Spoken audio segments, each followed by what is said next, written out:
Good day everyone and welcome to our third hair transplant vlog. For this episode, we'll be discussing an interesting topic which is considerations for a hair transplant procedure. Baka kasi naiisip nyo yung mga questions like, kailan ba ako pwede magpa-hair transplant? Or ano bang age dapat magpa-transplant? Or baka naiisip nyo, ngayon na ba ako magpapa-transplant or magagamot muna ako kaya? Paano kung may mga sakit ako? Pwede pa ba ako magpa-hair transplant? What if yung patient, hindi realistic yung goals niya na nai-imagine niya for a hair transplant procedure? Tatanggapin pa ba natin siyang pasyente or hindi na? All of these questions we will try to answer in this episode of Hair Transplant PH.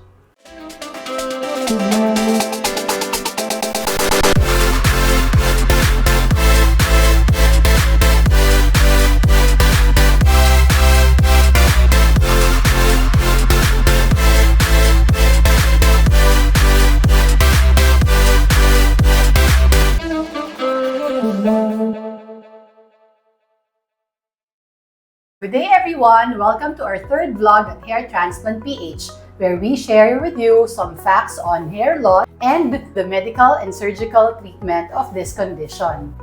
Again, if you, a family member or a friend, is suffering from hair loss problems, or if you just have great interest in this topic, please click and like the subscribe button below. So let's start our discussions for today, and with me now is Doc Jean. Hi, Doc Jean. So, Dr. Reese, what do you think are the most important things that we need to consider if a patient wants to do a hair transplant procedure? So, marami tayong kailangan i-consider, no? But I think the most important one, other than gusto talaga nila magpa-hair transplant, is the diagnosis. Okay. For which, yung pinaka-important na diagnosis is, of course, androgenetic alopecia. And that is actually the most common cause of hair loss for men and for women.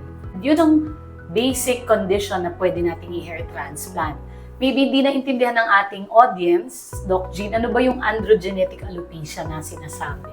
Okay, so to make it simpler, by its name, it's called androgenetic alopecia. So andro meaning there's androgen, and genetic, it's familial disposition. So what is androgen? Androgen is very common to male patients. So we have the hormones like the testosterone and yung very common na naririnig ng tao na DHT. And of course, the genetic factor which is mana-mana. So usually, it will pass on to generations. So wait, ibig sabihin ba nun kapag there's an androgenetic alopecia, straightforward hair transplantation procedure na dapat? So yun ang tanong. Pero hindi pag may androgenetic alopecia ka na, hair transplant agad ang sagot. Hindi ganon. So marami pang ibang factors na kailangan i-consider. So isa na naman sa pinaka-important is yung age ng patient. Usually, we can categorize it to young ones like 25 years and below. We need to assess first the condition of the hair. So kung 25 years and below, of course, we offer first medical treatment. We can offer them like minoxidil, lotion, 5%, or we can offer them also oral medications like finasteride and other Medical therapy. So, eco scenario number 2, young patient, 25 and below, pero medyo progressive na yung hair loss nila. So, anong form of management naman ang pwede natin ibigay dun sa patient na yun? So, kung ganun ang scenario, young, 25 and below, na madami ng hair loss, so we can offer them both medical and surgical treatment. So, surgical-wise, there would be hair transplantation.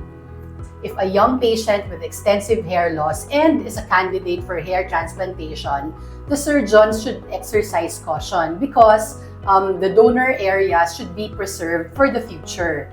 Kasi ngayon, pwedeng ito pa lang yung pinapakita nilang hair loss. Sa future, hindi natin alam gaano pa ka-progressive yung magiging hair loss nila. Kaya as surgeons, kailangan ma-preserve natin yung donor hair for as long as we can. So next scenario would be middle-aged patients. So these would be patients aging from 25 to 50 years old and above. So we have to consider also factors like the degree of hair loss. Syempre, pag tumatanda na, there would be medical conditions also to consider. We also need to consider the available donor sites, which is a back, and the expectations and the desires of the patient's outcome.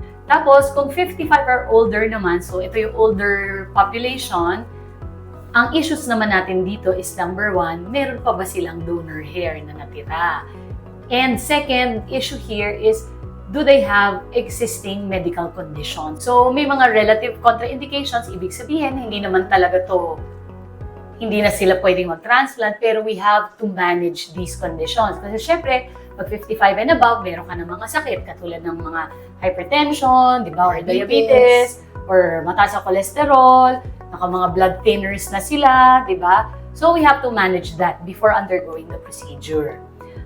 Meron ba tayong mga absolute contraindications, meaning hindi na talaga sila pwedeng magpa-hair transplant? Naiisip ka bang ganun? Parang wala naman.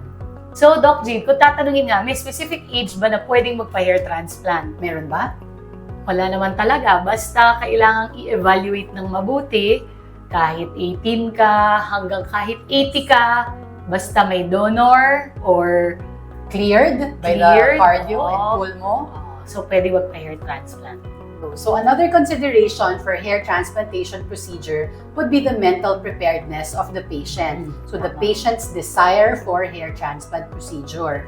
Most of the time naman, pumupunta sila sa atin, ready na sila. Kaya nga sila pumupunta di ba?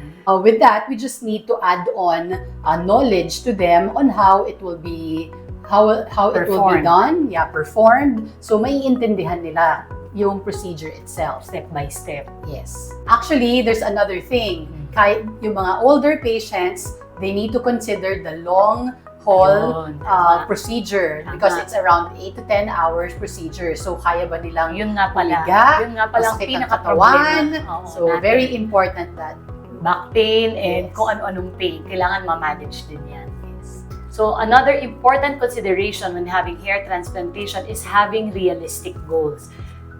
We are not magicians here, remember that. We are doctors and we just want to give the best to our patients. Pero once magpakita ang aming patients during consultation ng tinatawag naming mga red flags, ibig sabihin pala namin ng red flag is kailangan namin maging cautious kasi baka hindi realistic yung goals ng patients pag ganyan. And kahit ano man ang maibigay naming resulta sa patient, mukhang hindi sila masisiyahan. Kaya it will be better na parang, let's just stay out of it, di ba? Yes. Let's just not do the procedure from the start. One would be yung naglalabas ng picture ng artista. Doc, I want to be like him, like that. So that's one red flag. Yes, another one would be sobrang thinned out na yung donor area but they still want to do the hair transplant. And gusto nila yung magandang resulta, red flag yan. And halimbawa, pinipilit kami na dito lang tayo maglalagay ng buhok, sa crown lang, huwag na sa front.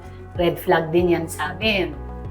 Another red flag would be a very, very young patient na they really want to do hair transplantation and usually hindi na sila nakikinig, set na yung mind nila for that, but they're still candidates for other procedures or other treatments. Yeah. So like medical, but they don't really want to do that. Red flag din yung mga ganyan. So in summary, again, so what are the conditions that we consider for hair transplant procedure? So number 1 would be the diagnosis, second would be the age, third would be the mental preparedness of the patient, fourth would be the medical condition, and lastly, of course, yung ating realistic goals, which is also very important. Yes. Okay, so this ends our discussion for today. So hope you can join us again for our next topic, which is consultation process in hair transplantation. Okay, see you next time.